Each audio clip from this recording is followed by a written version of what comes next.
prepared slides for us for marketing.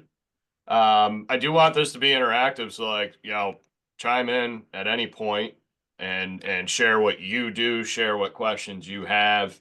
I'm not a marketing expert by any means, but I wanted to give my context of what I feel agents need to be setting up for themselves in the marketing sense of their business plan, because it is extremely important. I'm not like here to go chalk and talk about, lead generation instead of marketing. There is a slide for that, right? In terms of prospecting based marketing enhance is the slogan that we use often in KW, but marketing is super important for your business.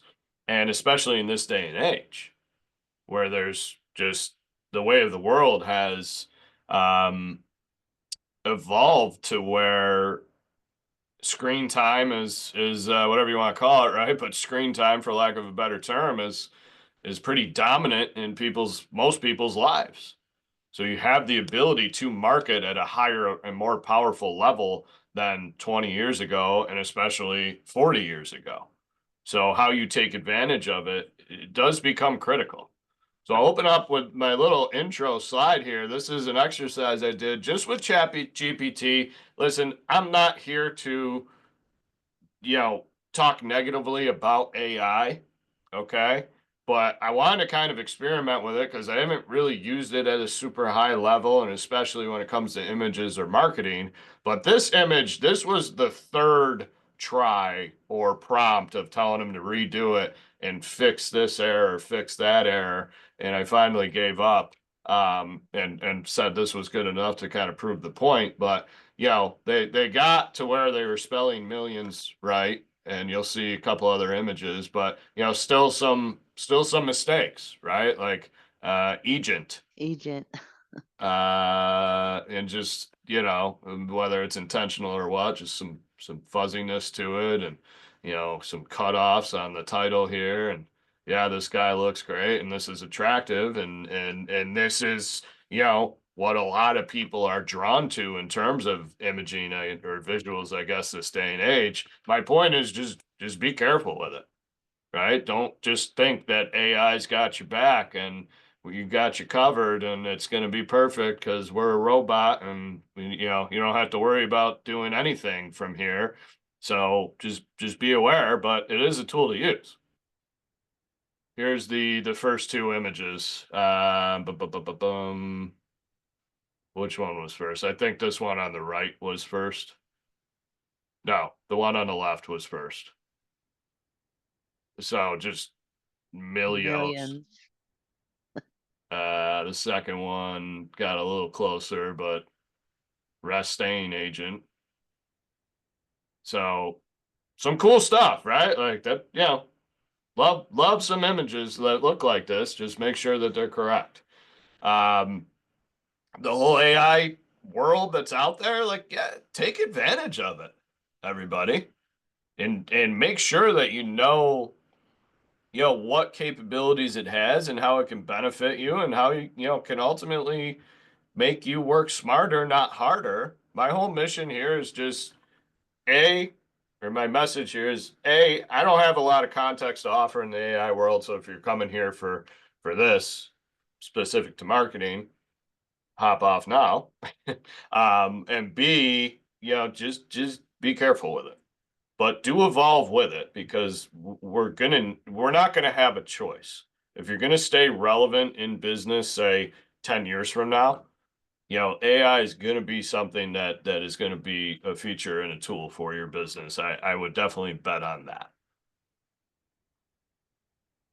Uh, New school versus old school type of marketing concepts and tactics. What I've got beyond this slide is I pulled a bunch of stuff from the MREA and other KW content, that's offered. That the MREA was written what, in 2001, I think, something like that, and social media didn't exist at that point. Like, we were still coming off of AOL Instant Messenger, right? And I don't know when MySpace started and caught traction, but maybe around that time. But you know, Facebook back in 2005, 2006, when I remember, hopping on was nowhere near what it is today, right? And then Instagram and then LinkedIn and, fast forward to TikTok and, just everything that's out there that, people take advantage of is different than the old school methods of newspaper ads and billboards and TV ads and what do you want to call it? Radio and whatnot, right? And that's still out there too. All of this to say, like, develop a plan considering all of the resources at your disposal and understand them and be proactive to execute on, what your plan is. But social media, obviously, the obvious being Facebook, Instagram, I've got it on my plan. Like I think LinkedIn is a big missing opportunity on my end. And I think that can be, there's a lot of good relationships and connections that can happen on that platform and really be a flex to your professionalism in the industry. But you got to be careful with it, in my opinion, to where it's, I don't think a just listed type of post, in my opinion anyway, is the content for that platform, and you'd have to be more purposeful to put relevant content out there that other professionals would want to be seeing as they're scrolling. To me, the way I think of it, Facebook, Instagram, like, it's just sort of like endless scrolling, and the way I think of this whole social media game to play is stop the scroll. What's going to get people to stop the scroll when they're sitting on their couch and just, getting their screen time in, right? Endless searching and scrolling and, whatever we describe that as, we all do it, or most anyway. So what can you do to get people's attention to stop the scroll is one concept. Another concept that I'm a believer in is I would make sure that you're most purposeful with your personal pages on Facebook and Instagram. And yeah, have a business page. I'm not saying don't, but people want to work with people. And ultimately, your personal page and being able to mix, a balance of who you are as a person and a good person, how you live your life and just, opening that sort of window up for people to see along with your business life. That's there's a harmony that should exist there, in my opinion, that really leads to um, the best results. And meaning just sharing or posting all business, real estate related content and nothing personal, I think gets old for people and it doesn't stop the scroll. And even if it's like the best piece of content that you've ever created, real estate wise, a blog, a video, a podcast, whatever, but it's just in the mix of everything else that they see real estate wise all the time and nothing else about you. People want to work with real people. So understand that and take advantage of it. And sure, there's a certain vulnerability to it, I guess, and it's okay if you don't want to, post pictures of your kids on social media. Totally okay, I get it. But find a way to let people know that you're a real person, not a robot that is only out to sell you a piece of real estate to the general public. That's a perception that can be dangerous when it's just all real estate and no personal life added in. Anybody have comments, thoughts on the whole social media world that's out there these days?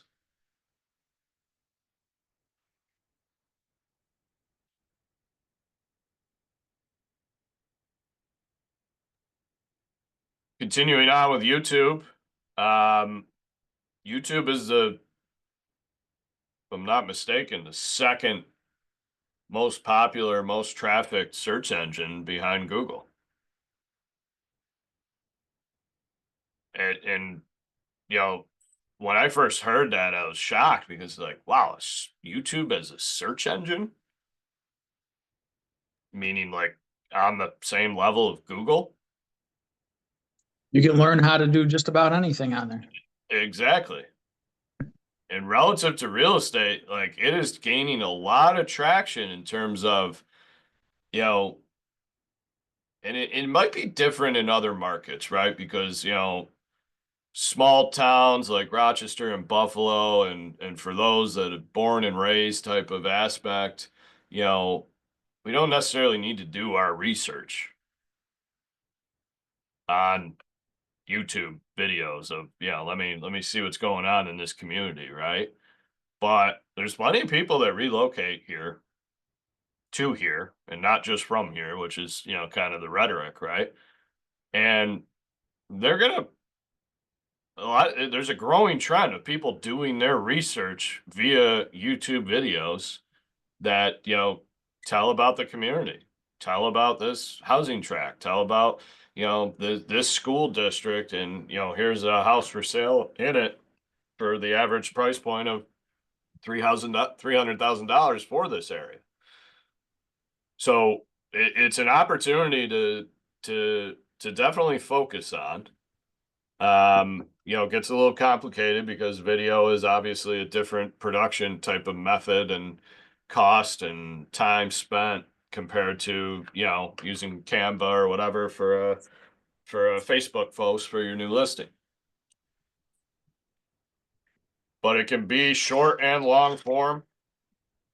I threw podcasts in this mix on the topic of just, having content out there to educate the public, is kind of how I think about it. But also, it goes towards branding, it goes towards, consistency and just playing to the algorithm, I guess, right? And YouTube has a very powerful, um, algorithm type of aspect at this point, similar to Google, similar to Facebook or Instagram.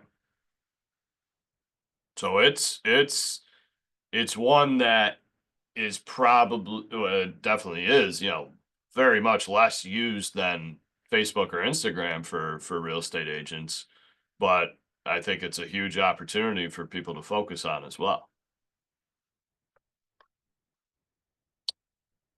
You can also think of this in terms of how the content that you're creating can be versatile for other platforms, right? For example, if you have a, long form YouTube video that then turns into a short term or short form video as well, that then gets clipped and is used for reels for Facebook and Instagram content.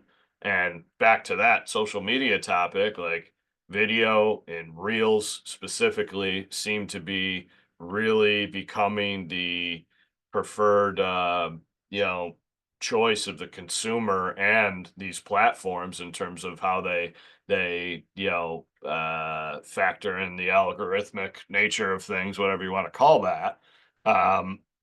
It can be a, you know, okay, you take the time to do one long form video and then you have content for your next 10 posts type of concept. So Jason, it's like, what's that?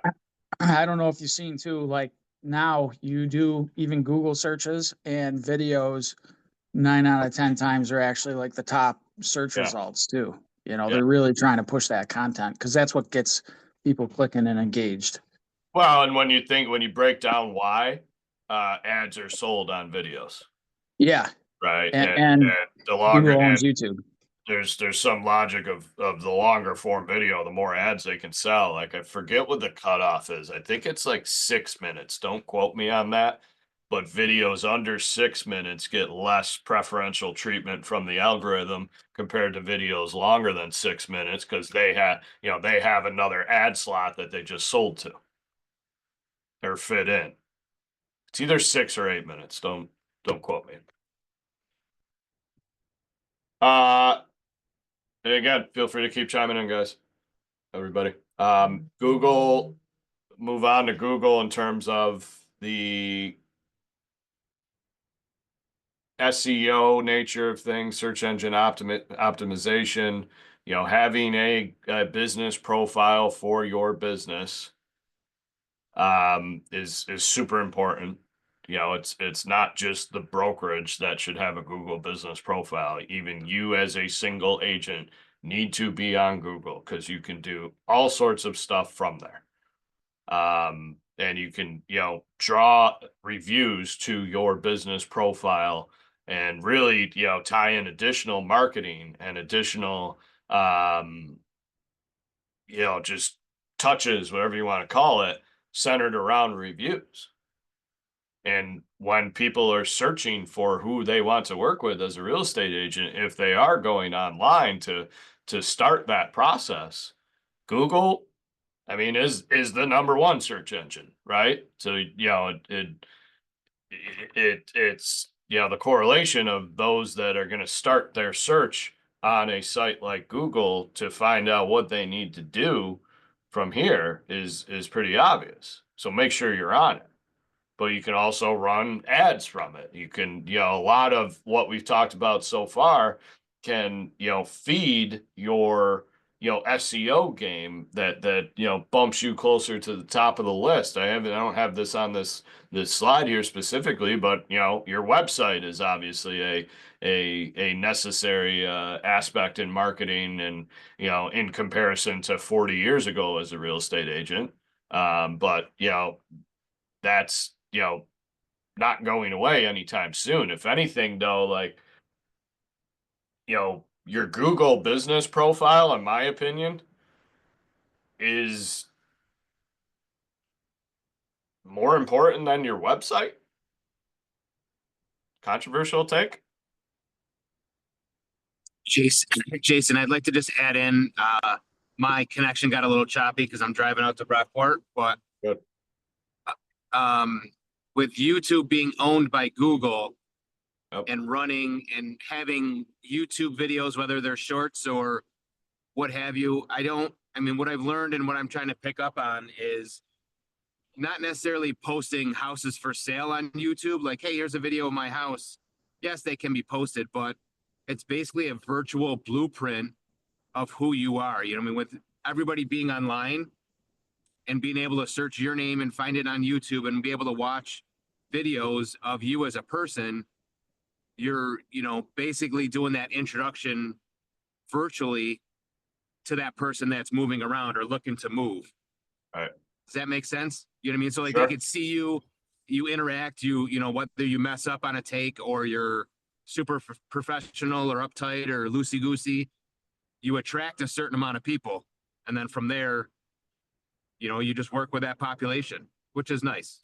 Well, and yeah, just understand you're being interviewed with any content that you put out, right? Yep. Because if your personality shines through the content that you're putting out in a good or bad way, that's going to help the consumer in their decision making process to say, yeah, I could work with Jonathan. Yeah, absolutely. So good stuff. Anything on YouTube, Google, social media so far that I've covered? Anybody want to add? I think it's all, not necessarily groundbreaking type of stuff here, but you do need to have a plan for each of these topics. Got lead aggregators on this list, in terms of, again, the topic being new school versus old school. Zillow did not exist in 1995 or 2000. Homes.com, realtor.com, whatever text you got this week multiple times from somebody saying they've got referrals for you or leads that you can buy. They're out there, right? You have to understand that real estate is $1 trillion industry. And whenever there's an industry that big that has, this much access via things like Google and YouTube and Facebook, that there's going to be numerous companies that pop up to capitalize on the fact that there's the ability to sell 176 million online leads to real estate agents nationally when there's 4 million home sales in 2024. So that's the game they're playing. Good for them, frankly, because it's a pretty profitable model at this point based on how agents choose to run their businesses in a lot of ways. I'm not pointing fingers at anybody in this room. We still invest a little bit in Zillow. There's a return there and it puts us in front of new people. But I don't want to be dependent on it. And frankly, to give you some insight, I'm fully expecting to be shut off by Zillow at some point. It may even be sooner than I want it to be. But these lead aggregators are out there to, focus on the consumer and not you as the client. You are not their client. The consumer is. The home buyer or seller is who the target is.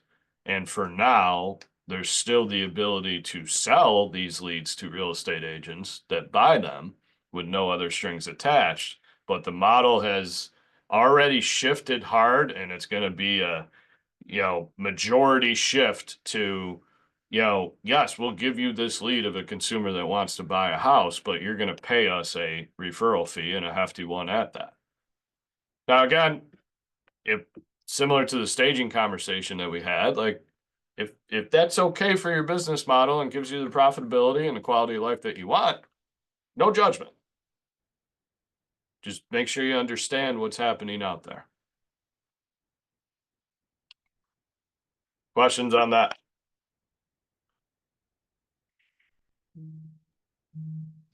I, so Jason, I have every one of these things, and I have found that they can be incredibly forgiving at times and incredibly crucifying at others. So it's important to go into it with the right mindset of just being authentic and being yourself, no matter what it is that you're doing. But and don't beat yourself up about doing it regularly or anything like that. Do it when you can, because done is better than perfect. But I always feel like there's room for improvement as far as my participation and as far as my content goes. So I'm asking this group of 32 people if they know of anyone who is especially awesome at any of these items, because I would love to have a conversation with a resource to build my game in any of these areas. So does anyone know anyone that's especially good with any of these things in our market?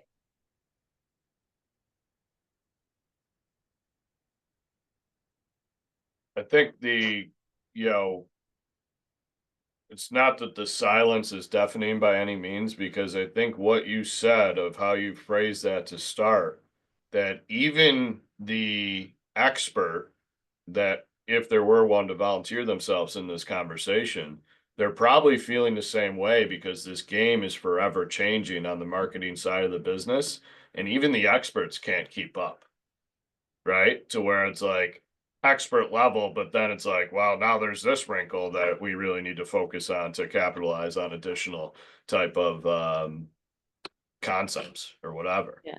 So to And me, it could be somebody that's not on this call. It could sure. be, a Jared James or a Carrie Joe Little, or like somebody who's national who's really good in one of these areas.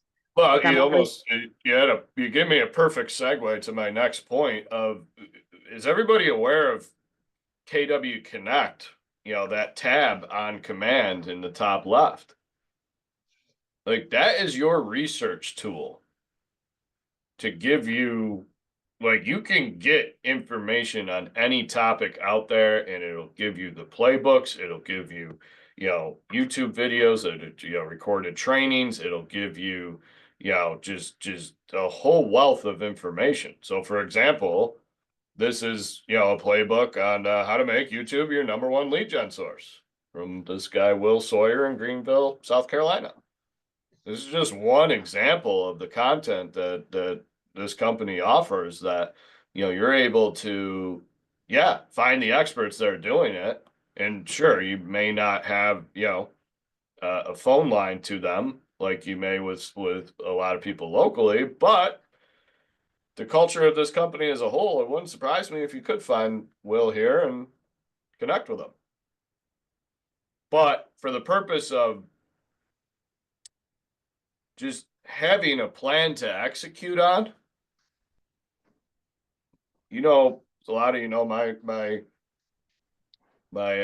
my rundown here of start with a goal. So whatever your goal for, if it's a certain number of posts per week, right? Or a YouTube video per month or whatever it's going to be, right? Start with the goal of what you want to achieve. Then go build the plan to achieve it. And that's where, KW Connect can be a great resource to give you ideas and give you, specifics on, how to execute the plan to reach your goals. Then you got to take action and you got to make sure that you have the time to do it and you know how to do it and you're committed to doing it. And then see what the results are. And accountability rides over all of that. But if you operate in that manner where, start small, like don't kid yourself, right? And, you're starting with nothing and, you're going to be Mr. Beast by the end of the year on YouTube. I mean, I shouldn't say it that way. Nothing stopping you from doing that in theory, but just incremental progress. Get your first video out there. It's probably going to suck. Sorry, right? Like it's, your mom and dad are going to be the only likes on the first post that you make. Potentially. So embrace that failure just like anything in this business and run with it and build on it and be consistent with it and know that especially from this marketing topic of things for your business, it takes time to build. You're not able to just post something once and boom, you're a star, so to speak. So make sure that consistency is there to take the actions to execute your plan to reach your goal and start with a goal. But again, KW Connect, like this thing you're seeing on the screen, this is just a download. They have a ton of in the last few years, this company's been really big on one-page playbooks on certain topics or on a lot of topics. So here's an attractive one, right? How to make YouTube your #1 lead gen source. So again, KW Connect within Command is a huge resource to take advantage of to do your R&D. Find out what you need to find out. So I would encourage, Jody, back to what you're commenting on, like any idea you have, start here, do your research, and then contact, whoever you can to fill in the holes, right? Of what you're building out, what you're planning and what the unknowns are at that point. Or even if you have a finished plan that you're ready to run with and you kind of engage with somebody who you see is doing that plan locally or nationally. And hey, do you mind if I take 15 minutes of your time? I'd like to run down my plan with you. If you don't mind, I'll send it to you before so that we can just hop on a call. Take 5 minutes to look at it. I don't want you to take any more. Hop on a call for 15 minutes and rip it apart, please. Poke holes in it. You're going to get plenty of people within this organization, locally and nationally, that will take that call. And unless you are coming from a marketing background or have expertise in the subject, really important to embrace that mentality and that action.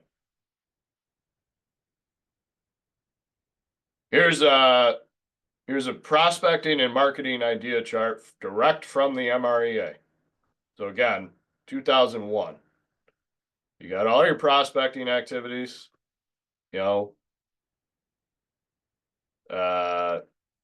sections of people to contact, either by phone in a TCPA compliant manner or face to face. And then you have all your marketing, activities or topics that could be capitalized on. Again, relative to 2001. Hope I'm right on that day ish. Because, yes, we have internet websites, but we don't have anything social media related. We don't have anything video content wise other than, television. It's just kind of funny to see it read as television. So all this to say, like, when you're developing a marketing plan, this is still a good resource to use, even though it's dated, along with knowing what, the ways of the world are that are pretty obvious. But, there's a mix of new school and old school is kind of what I'm getting at here. This concept here, rule of four, 82% of business comes from four sources or less. And if anything, four may be, in my opinion, maybe too much to focus on in terms of, going all in on four sources. I would start and go all in on your strategy, marketing and or, prospecting wise, on one or two aspects that you can really become an expert on, become consistent with, and see what results you're getting from that. Because you may, if you're fully committed and purposeful and consistent with taking action on one or two strategies for your business from a marketing or lead generation standpoint, I'd be willing to bet that you're going to be on your way to seeing the results that lead you to your goals. And as you go more than 3, 4 is the logic here, you end up diluting what like this chart shows that your number one strategy is going to lead to 41% of the results. As you pile on, you may end up diluting that in a diminishing return type of sense, to where your overall results for your entire business end up not going down as well. So point being is, like, you don't need to have 10 different aspects of what you're trying to pull off to execute from a marketing standpoint, or just how you get business in general. Start with one. When you got consistency after, let's just say if you were committing today and next week and the week after, you're all in on that activity and you see consistency and you see it starting to pay off and you see, habit being formed and you have capacity for the next strategy, then add it in at that point. But be very cautious about going too much deeper than that in terms of, 4, 5, 6, 7 aspects that you're trying to execute on. All by yourself, at least. I mean, if you have leverage in your business and you have the capacity to trial and error and find what the best way is, then different aspect in a way. But if you're doing everything on your own as a solo agent, be very cautious of trying to do too much. Real quick, this is a marketing topic today, but I'm here to say you need to have marketing and marketing at a high level, but do not, excuse yourself from having to communicate with people directly. The whole scientific formula, in my opinion, is that between your personal connections to advance your relationships and the marketing, touches that play out, if you do both at a high level, you won't be forgotten as the real estate resource for, whoever it is that's getting that attention. But very dangerous to go all in on marketing and not be focused on, personal interaction and communication and the relationship strength that comes from that versus, the relationship strength that comes only from marketing. There's a difference. Because again, marketing can supplement who you are as a person and the relationship that these people have, but it's tough to really replace it without that, personal aspect brought to the table. Another MREA chart, in terms of who to target, right? This inner core, they're calling it allied resources here. Core advocates would be another name for it. Core advocates may be even more narrowed down to then an outer layer of your sphere of influence as a common term. And then another outer layer to that of all the people that you've met in your life. And then, it goes further in this chart to say, okay, we've got a target group of people that we haven't met. And maybe that would be, farming a specific neighborhood. Maybe that would be, there's a fitness club that you want to join in town that's is known to be, an influential membership base, and you want to join it and start meeting people there. But kind of a targeted group of people that you haven't met versus the very outer core of just everybody in the world, everybody in your local market. And where to focus your effort on, you want to start inner and then execute within each, outer circle from there, but don't move on to the next group until you've really got consistency of activities and results with the people to start with. And then, okay, I've got things cranking in that category of, covering everybody that I've met throughout my life and continue to meet before you just go start targeting people you don't know. And I think this next slide shows why, yes. So overall, and again, this is from 2001. So I'm sure these ratios have even changed, but generally speaking, this is, safe to assume. The people you met when you prospect and market to them appropriately with these types of plans is a 6-to-1 or 12-to-2 ratio of, conversion over time versus 50-to-1 for people that you haven't met.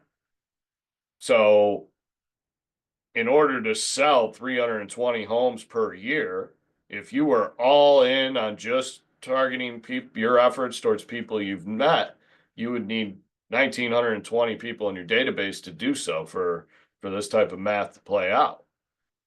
If you said, I don't want to target anybody that I've met, and I only want to target people I don't know. Now let's bring a relative example to where, because you're hearing that, like, why would you do that? Let's just say you had to relocate to Omaha, Nebraska, and you don't know one person there. You're going to be starting off with this type of, strategy for building your database because you don't know anybody there. To sell 320 homes in that analogy, you would need 16,000 people in your database that are plugged into a prospecting and marketing plan. Combination effect of having a little bit of both, if you had 960 people of your met database and 8,000 in your haven't met database, same type of math plays out. So just to give you a sense of, there's a 6-to-1 potential conversion with people you've met and 50-to-1 with people that you haven't met. And 6-to-1 is 16%. I mean, if anything, that's pretty high. Questions on this? Thoughts? Hey, Jason, it's Pam from Buffalo. Hey, Pam. Hey, this is such great information. Thank you. What comes to mind for me is reading The One Thing, Yeah. because we're all learning based. That's why we're at KW, I think. And for me, I see all these things and then I try to implement too many at one time. So I got to remember the one thing theory, right? The connect Oh my God. I just went on there. I'm just learning command, which I'm really embarrassed about because I've been with KW for a really long time. But that Connect is incredible. Like there's Yeah. so much in here to learn from. So that's awesome stuff. And then the the the help with the social media, like is that something like a virtual assistant would do, or is that something that you would have to hire a social media expert or person to help you with? No, that could play out that way. Yeah, I mean, there's virtual assistants.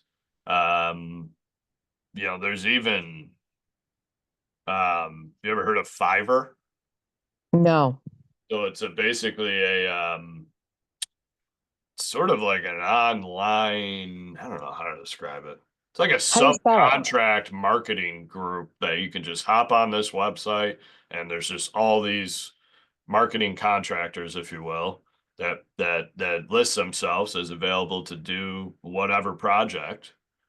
Hmm. And and and yeah, you can hire them for, kind of a one-time type of thing, or, potentially lock in more of a, contract-based type of thing, depending on the volume of work.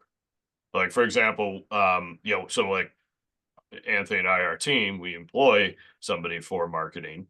And when they were out for a period and I wanted to get a video edited, I sent it to somebody through Fiverr. Hmm. How do you spell that? It's Fiverr, I believe. Thank you. Yeah. So there's just stuff like that. That could be a one-off quick thing, and I don't know, depending on what it is, right, is going to depend on the rate. Um, but yeah, there's plenty of I would describe it as easy leverage so that you can focus on your one thing. Back to that, right? Hmm. And you have to think of this as you have an hourly rate as a business owner. That when you break it down, for a decent real estate agent business is pretty significantly high. And the reason that is the case is because of the business that you generate and then get to the closing table. Now, again, I'm here to say like marketing is part of that business generation plan.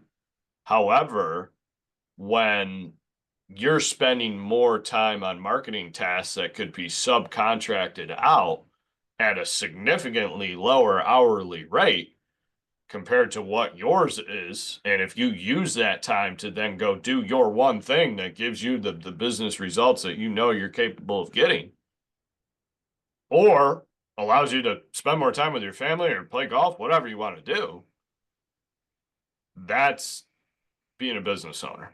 That's E to P. That's leverage. That's leverage. Yes. And Yeah. leverage becomes important when, you know, you're either looking to scale or think of it this way. I mean, it's not so much like can you afford it? Can you afford not to based on how you're spending your time and what, ultimately you need to be doing that produces the most results versus what you have to do just to stay afloat and processing transactions and doing these marketing tasks and inputting listings or this, that, and the other, right? It's all necessary and we all have to do it at a high level to ultimately have the whole thing come together, right? But when you're out there doing what you can do to generate opportunities for actual business and then doing the sales part of that and getting it closed for, you know, the most successful real estate agents out there, I would argue, are living that type of lifestyle.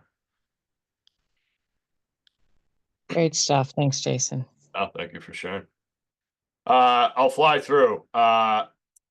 Again, from the MREA, at that point, it was a 33 touch plan. I think, pitching a 36 touch plan right now. There's schools of thought to where 36 touches a year just isn't even enough with this day and age with, I guess the screen time that people are accustomed to, right? But generally speaking, I think, if you're in front of somebody 36 or so times a year, you're going to be you know, pretty well planted in their minds as somebody that they think of when they think of real estate. So then it becomes, the value that you provide to the relationship and or these touches, really go that much further to winning over clients when they have a need. Now keep in mind that, the data shows that everybody on this call, 7% of your database will transact in real estate this year. It's just under 7%, I believe, is what's being used right now. So, meaning 93% of people have no need to even think about real estate necessarily.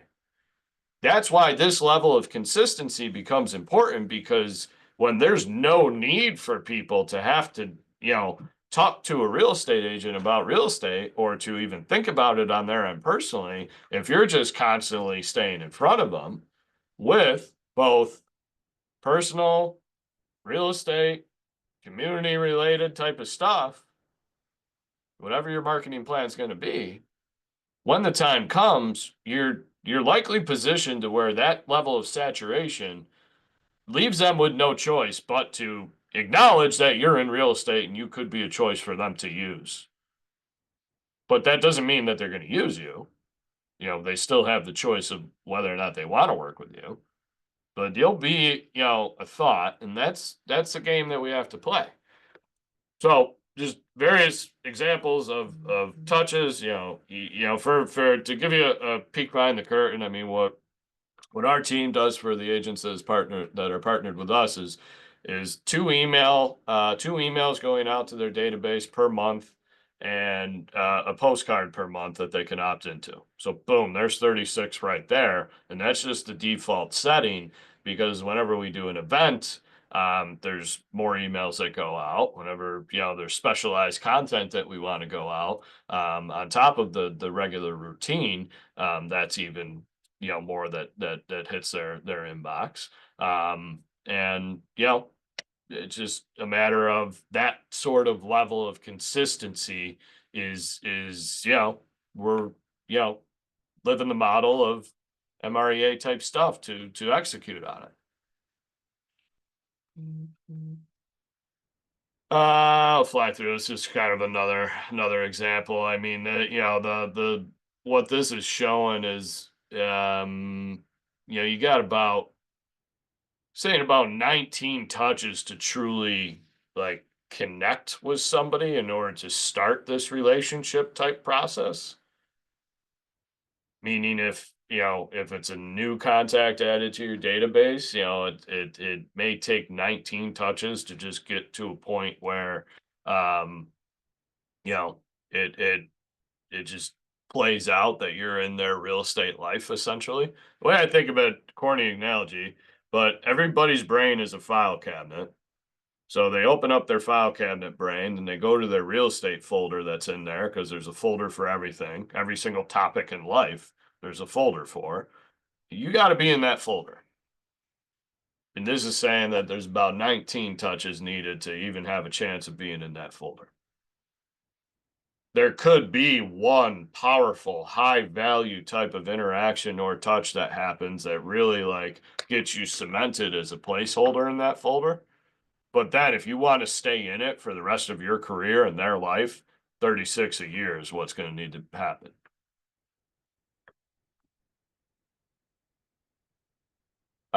This type of, this is in the MREA. You generate and capture leads through prospecting and marketing. You bring them into your database. And I would think of, let's replace lead with just contacts, right? So like all the people that aren't leads, but you're still communicating with, get them into your database, form relationships and strengthen relationships.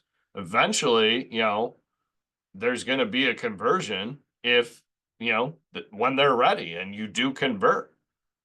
And then you go into the sales side of the business even more. hopefully what spits out of that is a, you know, client and a closing. And, you know, repeat and repeat and rinse and repeat type of thing. This is, you know, they're calling it the new database model, same type of concept, just bringing in that, you know, 19 to connect, 1 to cement, 36 to convert. You know, an example of, you know, how to really, this gets into the weeds. Another thing, from the MREA, but creating a, you know, referral generating program. You know, that's the ability that you have when you have these close relationships and powerful communication and powerful marketing, is that you can, you know, now you can capture not only their transaction at 7% of the time, but everybody that they know who's going to transact, that they may be in close contact with or have some interaction with, to where, you know, it comes up in conversation at dinner, and, you know, a friend is saying, I'm, you know, going to be moving this year. And you're like, you know, that person is like, you got to call Jason. He's the best. He will take care of you. You know, how do you want me to have him contact you? That is possible. It's really tough to do without this element of consistency and building strong relationships and communicating and marketing.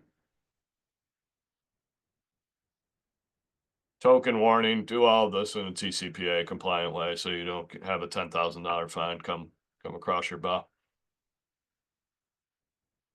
Look at that, right on time.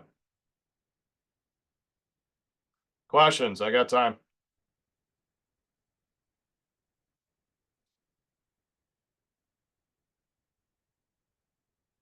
Hope this was helpful.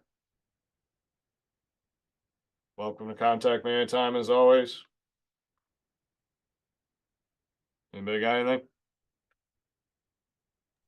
Okay. Nope. Thank you, Jason. Appreciate you. Thank you all Thank for you. coming on. Hope it was helpful, and have a great weekend, everybody.